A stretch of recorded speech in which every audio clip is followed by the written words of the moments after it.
Welcome to Locked On Senators' newest pet project. I'm Ross Levitan, and this is Behind the Blog.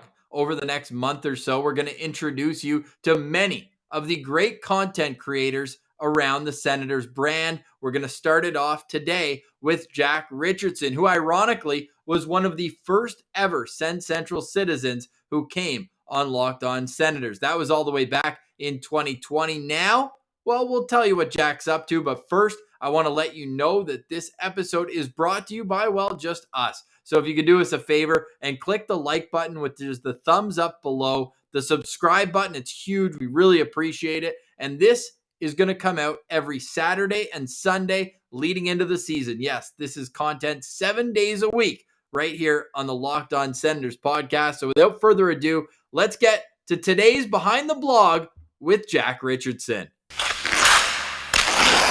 All right, very pleased to welcome Jack Richardson to today's Locked On Senators. You can give him a follow on Twitter at Jack Richardson, but forget the A in the middle of it. He's a writer with Dine Sports and a co-host of the Future Sickos podcast. Jack, we've had you as a Sens Central citizen before. Great follow on Twitter. Welcome back to the show, buddy.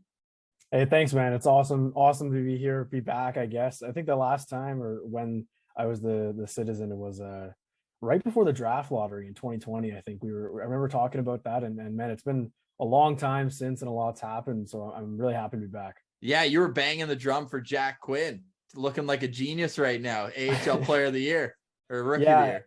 Well, I mean, I think that was around the time when it was Jeff Merrick, right, who came out and said the Sens are considering Sanderson, Quinn, or Askarov at 5. Yep. And I remember people not happy about Quinn, and I was like, hey, let's pump the brakes here. This guy's produced at every level. He climbs every level a year, and I mean, he's Rookie of the Year candidate right now if he makes the Sabres, I think. Yeah, he looks like a real stud, man. The Sabres prospect pool, super underrated. I want to get into your thoughts on the Atlantic Division and the up-and-coming talent, not only in Ottawa, but in the whole division. But the whole premise of what we want to do here with our weekend specials, and it's really to shine a light on all the awesome content creators across not only Sens Twitter, but the internet as a whole. I guess where I'd start is what inspired you, and when did you start wanting to be a part more than just kind of a casual, I'll chime in now and again, but you really wanted to kind of take it to the next level? You know what? I think it's a good question. I think the 2017 playoff run for me, it was perfect time, honestly. I was in grade 10, and it's right around when, they start pushing what do you want to do in your career and everything. So that playoff run was timely because I was like, I can conceivably talk about this. Like, there's people who talk about the Sens for a living, and I was like, this sounds awesome, right? You go to every game and just do it. So that was kind of, I guess, inspiration. Also, my dad, he's a news anchor, right? He's got that background, the journalism background. So I grew up around it, and I kind of had the strength in writing in school, and not necessarily math or science or anything like that. So I just kind of gravitated towards it all, and I've always loved like stats and history of hockey and all that, and it just how it kind of went together. And so the Twitter thing, it just kind of it built, and it's all about engagement, right? And if you can incite conversation, I think on Twitter you're going to get good engagement, and then people will follow you, and it kind of the snowball rolls from there. And this summer, I mean, you guys know too, right? The better the team does, the better the engagement is, right? So it's been the last few seasons, I'd say right after COVID, like around the 2020 draft, around then was when I really started to kind of take it more seriously and kind of focus on it more. And yeah, I guess that's the long answer. No, it's good. This is all about long answers. And I see you created your Twitter account in June 2015. So right after the Hamburglar run too. So maybe a little inspiration there. I know that's what really re-engaged me after 2014. I moved out of Ontario and they were just kind of bad. That was the Jason Spezza captaincy year. And I was like, maybe not falling off. Like 2013 was probably the height of my fandom, where it was just like the 2013 round against Montreal was all time. But I can see how one event would certainly get you in the mix there. I guess multiple in terms of the playoff run that year and all the great memories. Where were you mostly for that playoff run then? Still at home? Do you make it down to Elgin Street at all? Do you go to any games during it? So 2017, I went to 3 games, I think one each round. I kind of my dad and I went to game 2 against Boston, so that we got the Dion Phaneuf Yes. OT winner. It was a great game.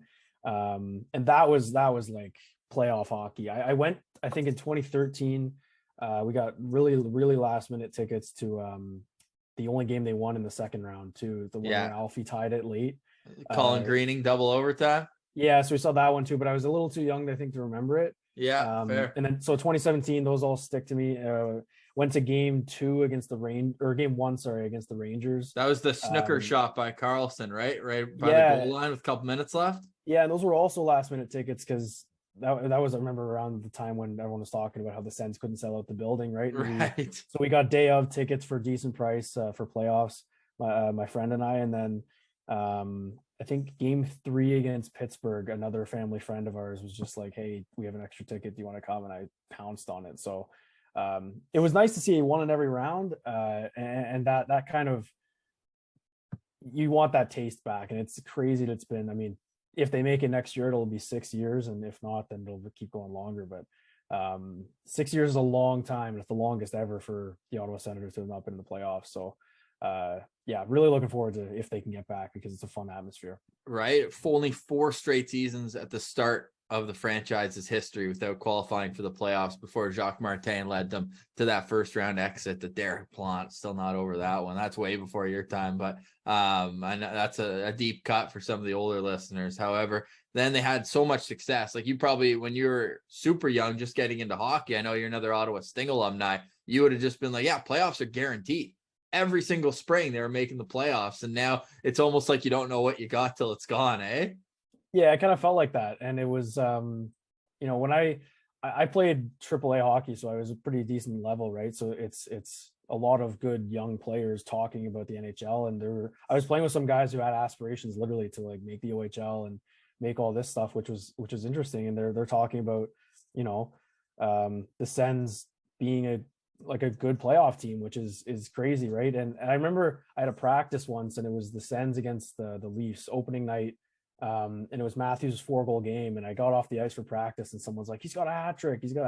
And then I get in the car after, because I think we did some kind of meeting or something after, and then the Sens won in overtime, and I was just like, one of my buddies was a Leafs fan, and it was just, I don't know why that's like a core memory for me, but it was kind of, that's where I was when that happened. It's one of those where were you moments, right? Oh yeah.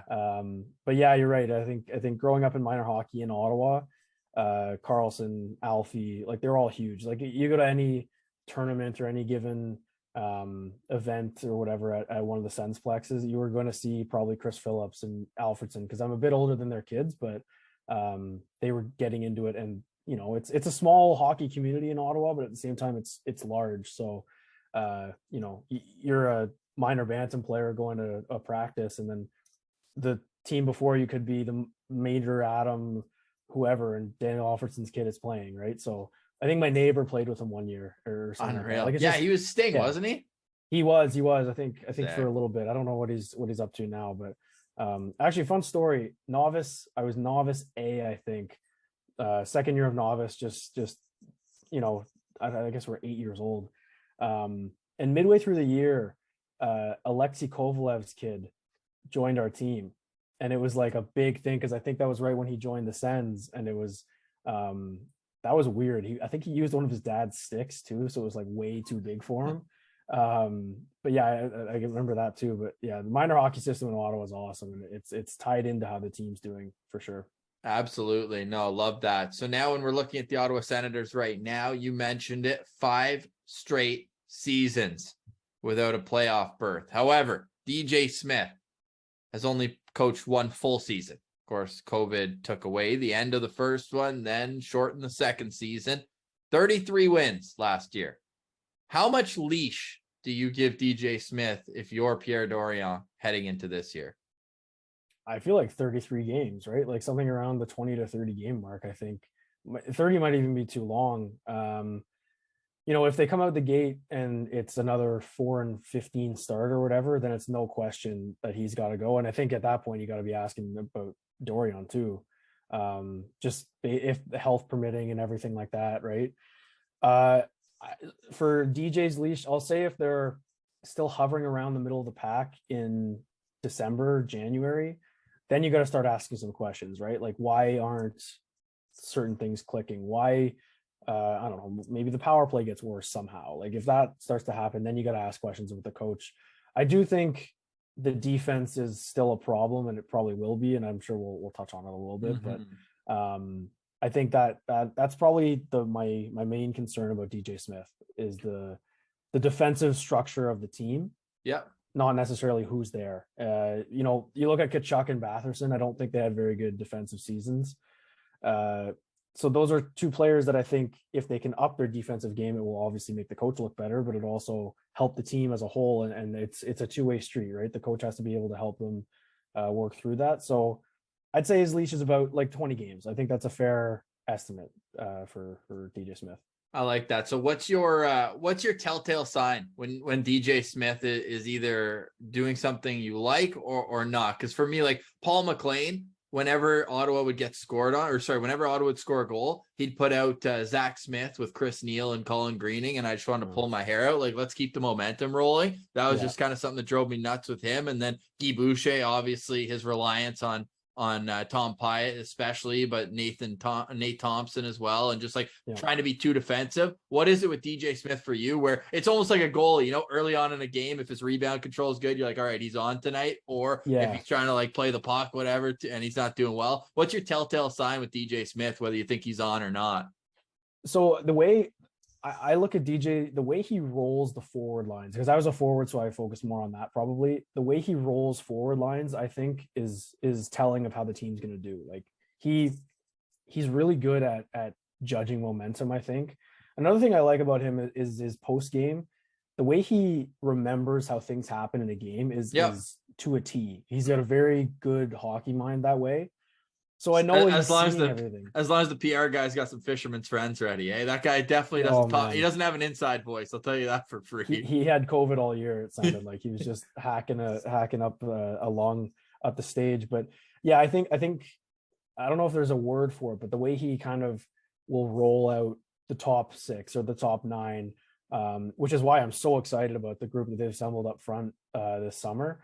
That would be my thing I like about him, I guess. What I don't like is sometimes the PK, you know, but then again, at the end of the year, he started rolling out Norris and even Stützle. Yeah. So that's exciting, right? And I do think there's a mindset where, you know, these guys aren't really kids anymore. Like Kachuk's going into his 4th year, 5th year? 5th season. 5th season. Wow. 5th season, I think, for Kachuk, and he's not a kid anymore. So you can't treat him like a kid. You put them in those situations because they're your best players. And that's kind of the way I think he grew a lot. And you were right. It's his first full year. I think he grew a lot. And I'm excited to see him. I'm a big DJ Smith guy. I really like the way he handles himself, and he's young. Like, he's not an old guy who's stubborn. I think he's ready to adapt, and he's going to have a lot of weapons this year. Yeah, you know, it goes one way or another, but I prefer that you don't just grab someone off the coaching carousel every year. A guy who's just, you know, been around, gets fired, gets a new job, gets fired. I like kind of giving an up-and-coming guy a shot. Although the flip side of that is, what's the stat? I don't think any coach that Ottawa's had since Jacques Martin got a NHL coaching job after leaving Ottawa, like a head coaching job. So maybe there's something to say about that. But when it comes to DJ Smith, the man who hired him, you were banging the Pierre Dorion drum. I remember when you came on as a Sens Central citizen, and it wasn't as popular to be wearing the hot Dorion summer t-shirts back then. You might have had some tomatoes thrown your way walking down the streets of the Byward Market doing that. But these days it's obviously flipped the script a little bit. Which move do you think has the biggest impact, not only short term, but getting the Senators to the next level where they need to be as a playoff team? It's the one right behind me right there. I think Claude Giroux, look, DeBrincat is probably going to be more of an impactful player, I think.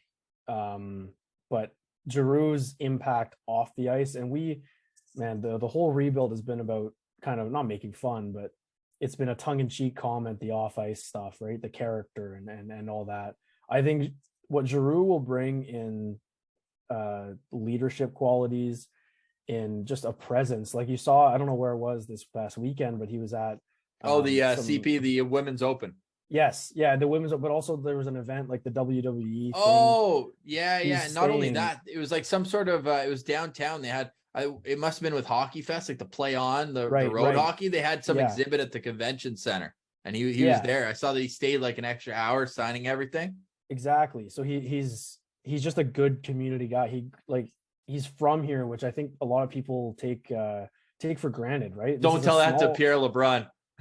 No, yeah, no, he didn't like Loves it. his no, he loves his because he's from Hearst, Ontario as Oh, well. right, right, right. Yeah, Giroux he's was from born there, Hearst. but left when he was like 5. But he's always like the pride of Hearst, Ontario. Yeah, But no, not to cut yeah, you off, it does mean a lot, I think, having that extra hometown element. for sure. And I think even just growing up playing here, even you don't have to be born here. You don't have to be here for, I don't know, years 5 to 10 of your life. If you're here growing up playing hockey, like we talked about the minor hockey system, right? It's important. And I'm looking at Mason McTavish, the Canadian hero, this past weekend too for the gold medal. The way like he's the product of this AAA system that was put in place a few years ago. Same with Jack Quinn. Like these are guys who um, grew up in the Ottawa system, and it's not very popular, or not popular, but not very common for these guys to be top end NHL players. So Giroux was kind of the cream of the crop of that, I guess, system early on. And the fact that he's coming back, not just in the later part of his career, but in a part where he's still very effective. Like I'm watching highlights from him last year, and he's just an unbelievable playmaker. He's got a rocket of a shot. The So power play, slick on breakaways too. so slick. The face offs. He's like face offs were an area the Sens struggled. I think Norris was their only above 50 guy this year. Yeah. You know, you're basically replacing Chris Tierney with just Claude Giroux, which is just insane in that aspect of the game. So I think that's the biggest move for me. I think if they sign DeBrincat long term, it will be DeBrincat. But we'll have to see how he fits in and everything. But Giroux is my guy. Yeah, not to just have the continual tire pump. I am going to ask you about why the Sens could not make the playoffs, and those reasons we'll get into. But could you draw up 2 better line mates for Tim Stützle than Alex DeBrincat and Claude Giroux right now?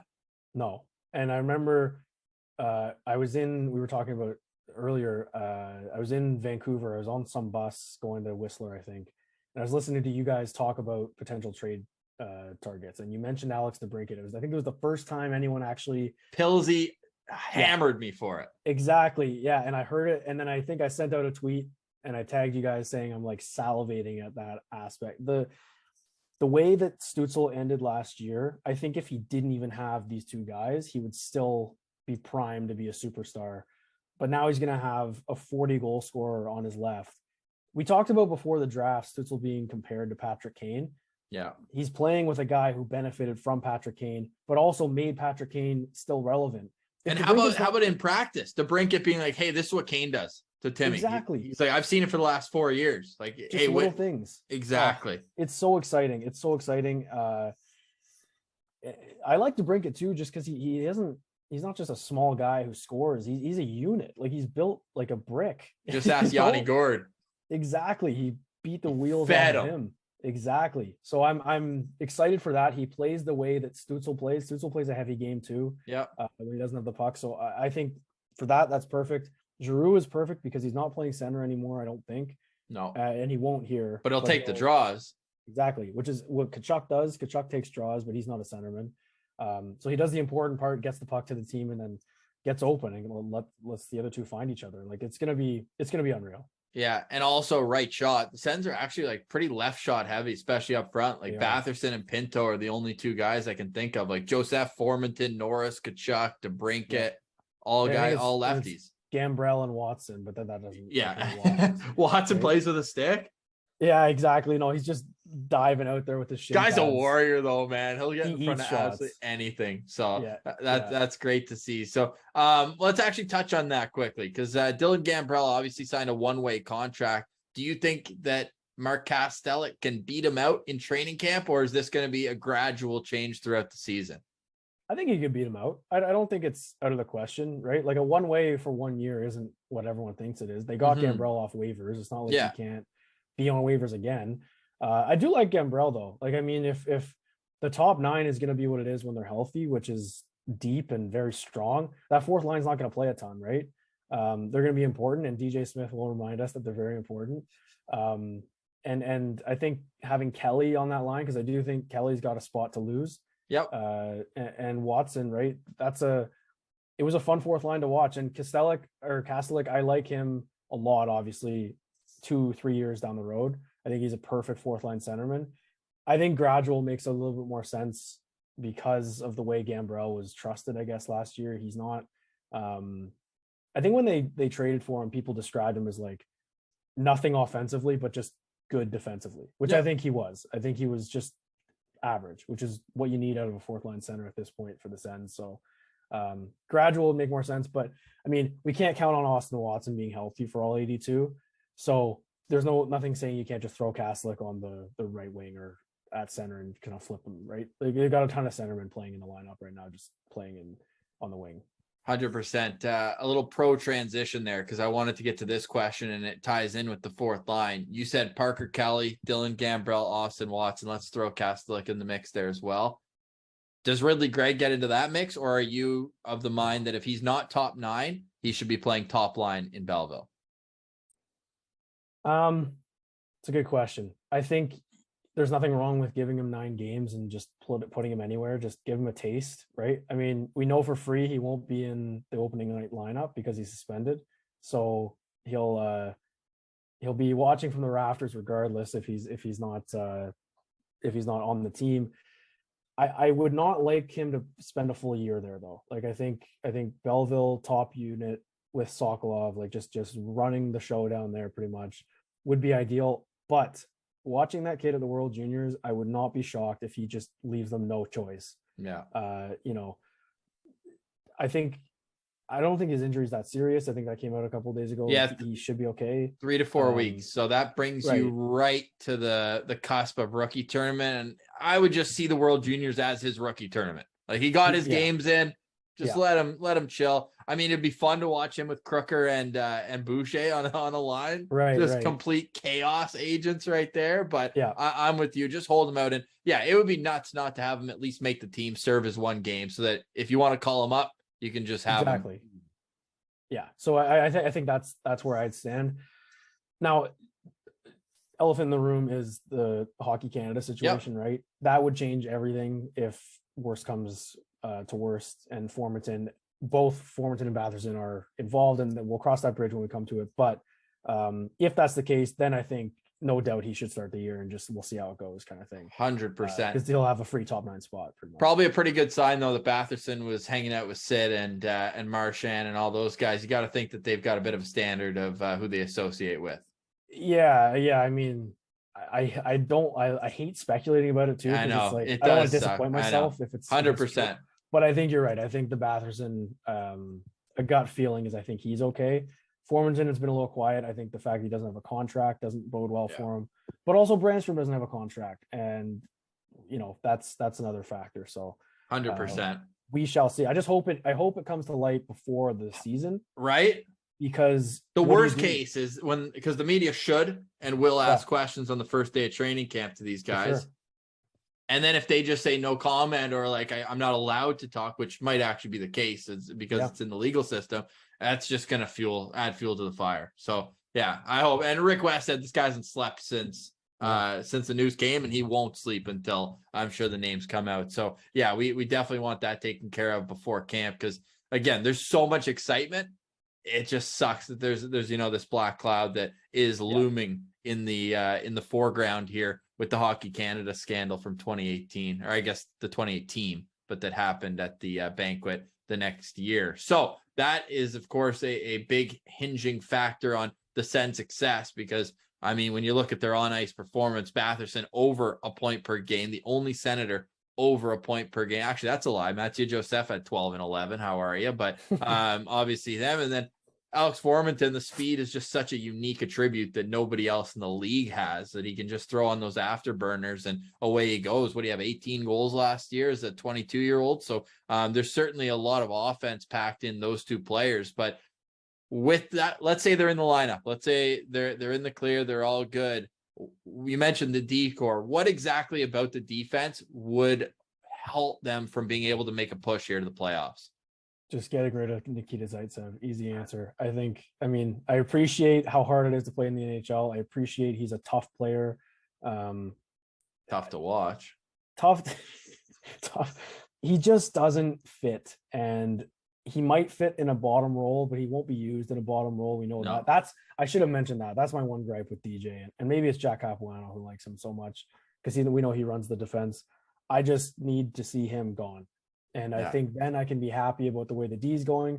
You just let Brandstrom just do his, let him have offense with Shabbat. Like they tried it. They did it a couple of times when Zaitsev was injured. And then they came back. You have Hamonic now. So you have that bigger right shot defense. Clear the front of the net type guy. Clear the front of the net. Exactly. You've got Holden, who's a big body.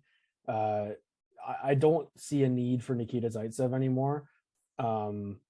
I don't think the Sens are done. There's no way they can be for their D, right? And Dorian loves the training camp moves too. He really does, especially as soon as everyone gets settled, and then he likes to move everyone, right? Yeah. He likes to let them do their media and then send them away. So I'm not. I don't know how to build that core properly without a trade. I don't want to rely on JBD or Lassie Thompson to fill a role. I don't think having two entry-level defensemen in your top six is ideal, no matter how good Sanderson is.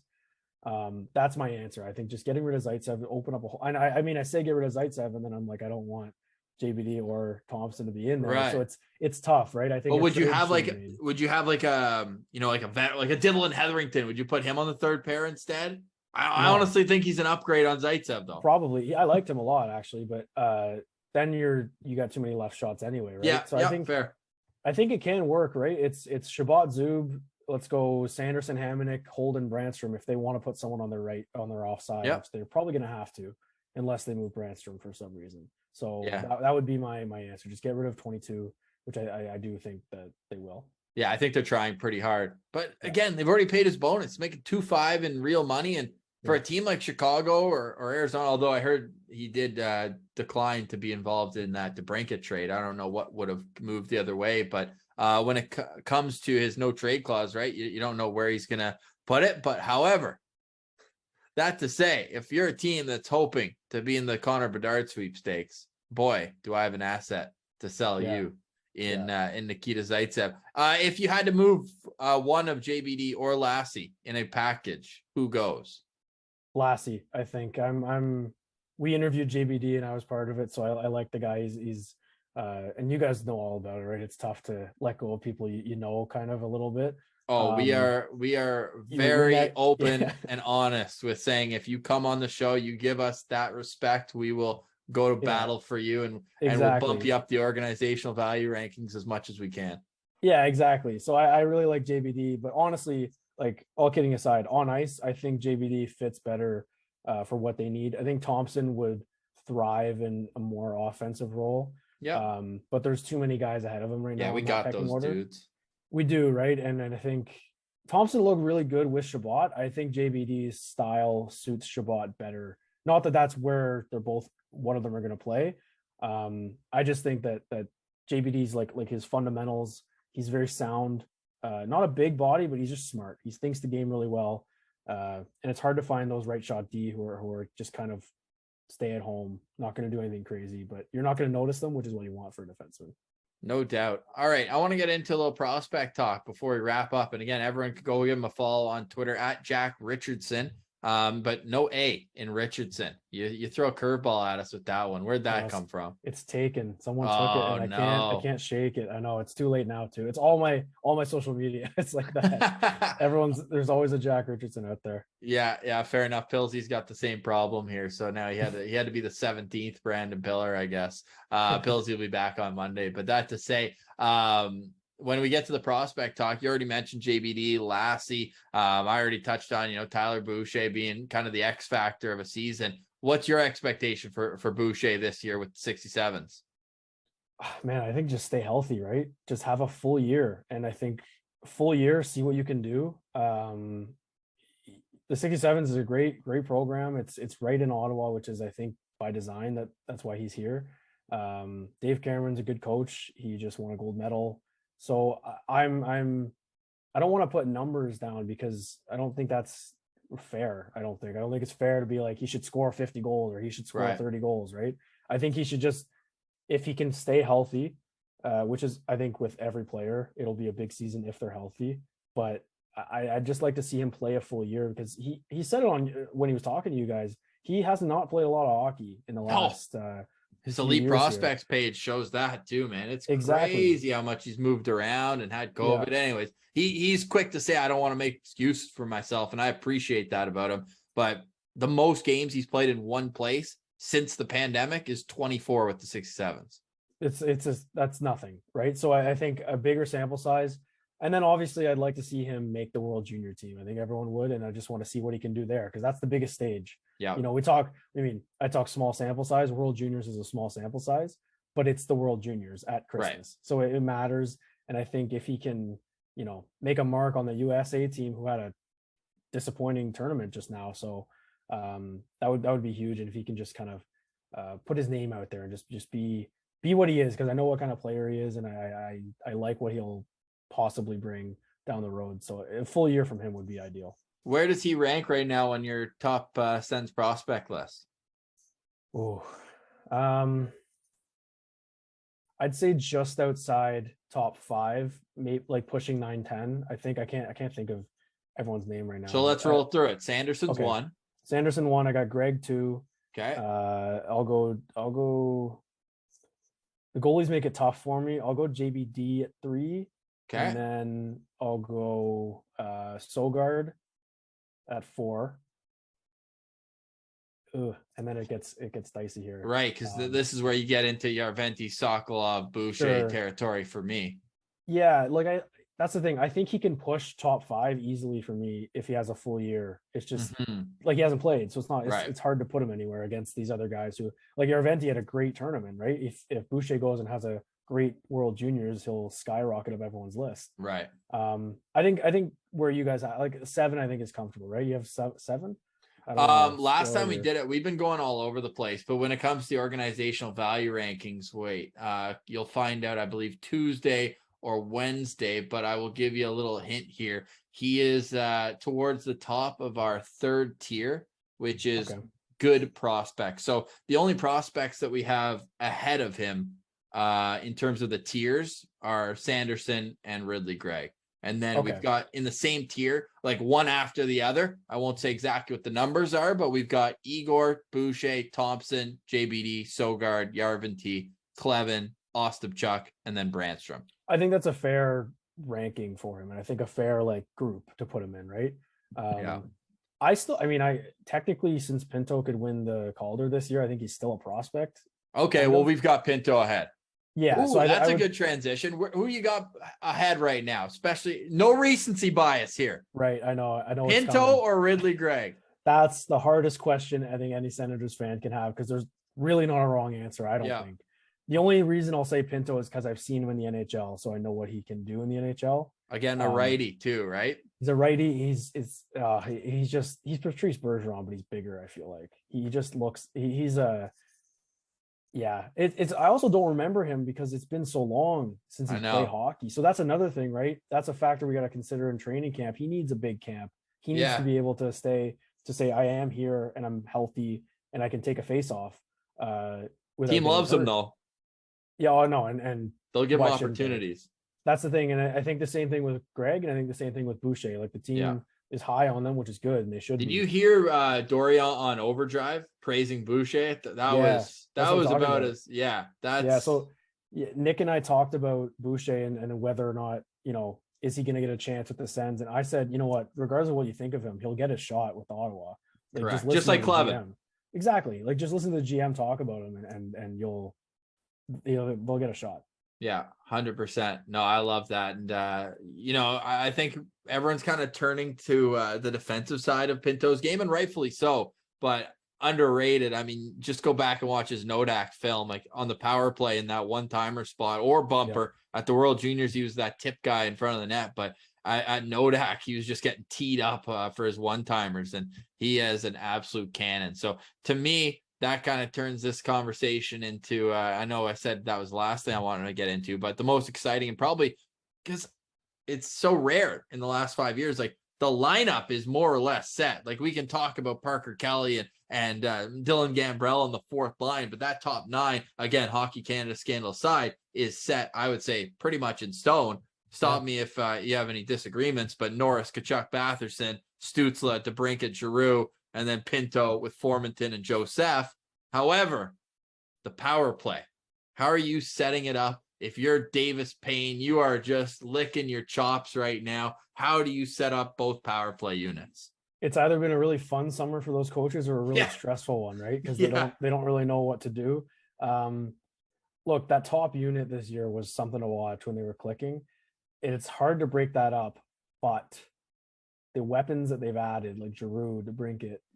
You can't put DeBrincat on the second power play. You just can't.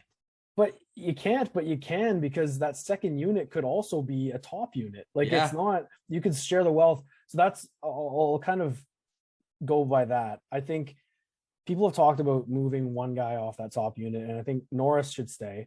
Yeah. I think. But Brady's the great net front guy, no question. He is, but I feel like Chabot or Brady are probably the more expendable ones on that top unit, right? People wanted to say Stützle immediately. I saw him thrown out there a lot. It ran through him those last few games. Yeah. Like, every opportunity came off his stick. I don't think you can do that. But if you put DeBrincat on that unit, you got to move Stützle off that flank. Right. So then it's difficult. I like Stützle up top. I made a bold claim as soon as they got DeBrincat. I was like, run 5 forwards, put Stützle up top, and let him feed DeBrincat and Norris for one-timers for 82 games. I think that would be fun to watch. But that would be hilarious. Now, the only reason why, and I'm not saying I'd move Stützle off, but the only thing is, again, if the top line's out there, they draw the penalty, or it's probably Timmy drawing the penalty anyways, as he did so often last year. But I think there could be something to be said for keeping the lines together in terms of having DeBrincat, Giroux, and Stützle on the same power play unit, and then having the top, the Batherson, Norris, Tkachuk line on the same unit as well. That's a good point. Any value in that? Yeah, for sure. And I mean, like, we saw it a lot because Stützle drew a lot of penalties this year, so he would draw it, be out there after a minute, and then have to start the power play. And he's a little tired, but the top line was fine. So that makes sense, but then you got to throw another forward on probably, right? And then add a defenseman. I'd probably just throw Pinto on the top line, and then Joseph on the second one, or run 2D, run Brandstrom and Sanderson on the second pair, or on the second PP unit. Yeah, the options are going to be like off the charts. I don't know if, like, we're not running out of time, but I want to talk about the PK. Let's go. They've got some weapons on there too. Yeah, they lost Connor Brown. Nick Paul those two were dynamite on the PK. I think Connor Brown's going to be a big loss. Yeah. Like, work wise, if that makes sense. Not necessarily going to lack an offense, but he was just a workhorse. Just kind of funny because, like, they don't look alike, but him and Giroux look like they could be like brothers, like really at least step brothers. They both wear 28. They're both right shot. They're both kind of, workman-like players. Do you think Giroux finds his way onto the PK unit as well on this team? I'm thinking one unit's probably going to be Pinto and Formenton together. Yeah, I don't even know if they're just going to do 2 units, because I think they're just going to have. I mean, because Kelly's going to kill penalties. Watson will kill penalties. That's the thing. This forward group, everyone can kill penalties. I think I would say no for Giroux unless he's taking the draw. Like, I could see him going out there for a draw, winning it, getting off. I think Stützle, Norris, Pinto. I think the only 2 that won't are probably Tkachuk and Batherson. I'm just thinking like skaters. You want guys who can move, and can put pressure on the D quickly, right? And I don't think Tkachuk and Batherson are that defensively, at least right now. So I would say they're out, but honestly, anyone else is fair game to be on the PK. Like Formenton, Joseph, Pinto, Kelly, Stützle, even DeBrincat, he kills penalties. Like, you said Norris too at the start. He jumped on the Norris, PK. Exactly. Like, it's unbelievable the options they're going to have, and that's when it gets fun with duos. And let's even take another step further. 3-on-3. Yeah. What are you rolling out? We were just talking about that with Nick Spence, a Sens Central citizen, this past week, and I was saying, for me at least, I'm of the mind that you get Giroux out there right off the bat, win the face-off, and if you get possession, then you kind of try to catch the defense looking up, and you get Timmy off the bench in like almost like a football like slant type, and try to get him rolling, and then obviously DeBrincat would be my other guy. So I'd have, in terms of once the play gets going, outside of my little galaxy brain hot take of getting Giroux out there to take the draw, you'd have Timmy and DeBrincat as the first pair. Then I probably go Batherson and Stützle.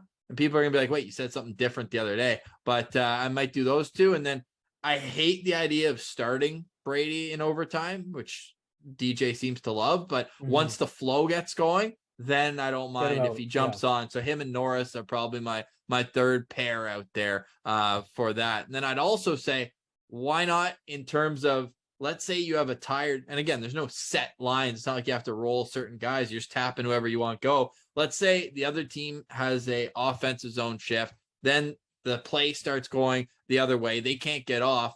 Why not throw out Formanton and Joseph and literally just have the two fastest guys on the ice and then be like, all right, you're tired. Try to catch these guys. Just hounding the puck. Like that's all I'm thinking of.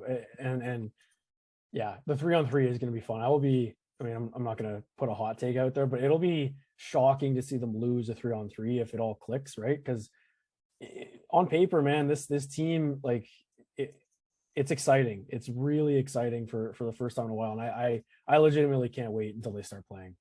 Oh, it can't come soon enough. October 18th, the first game. Preseason starts on September 24th. So less than a month from when this is coming out here on Saturday. So this is going to be an exciting time. Where can everyone find you and your work with Dine Sports and the Future Sickos podcast? Well, easy answer is Twitter, Jack Richardson without the A in the Richardson. Other than that, dinesports.com. I'll be writing a lot more actually during the season, trying to do once a week. You can find us on Twitter at Future Sickos. We'll be doing also a weekly show there, myself and Nick Robinson. And all of us are just kind of on Twitter. That's the best spot to find us. And we'll hopefully be getting going on YouTube too with our shows. But stay tuned for that. Yeah. Awesome. And final thing, leave me with a hot take, whether it's a point total that a player is going to reach or a prediction, any sort of hot take you have coming into the season. I just think the Sens are going to play the Leafs in the first round. I don't know how or in what way. It's scary, but man, what a time that would be. But can we really be the team that breaks the streak, especially when the last team they beat in the playoffs was us in 2004?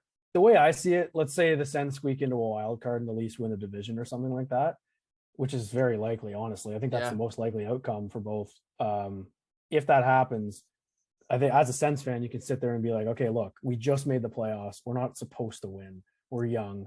You're the team that has all the pressure. Right. You guys have to win. If you don't and we win, it is like they're tearing the team down. It's a reversal of what it used to be, because Ottawa used to always finish at the top of the division. These scrappy Leafs with these losers like Ty Domi, Darcy Tucker, and they just get under your skin. And I think the Sens are making the case that they could be the type of team that gets under people's skin. So that's my hot take. I think the storylines for that series would be like astronomical. Like it would be awesome. So that's my hot take. I just feel like it's all leading there.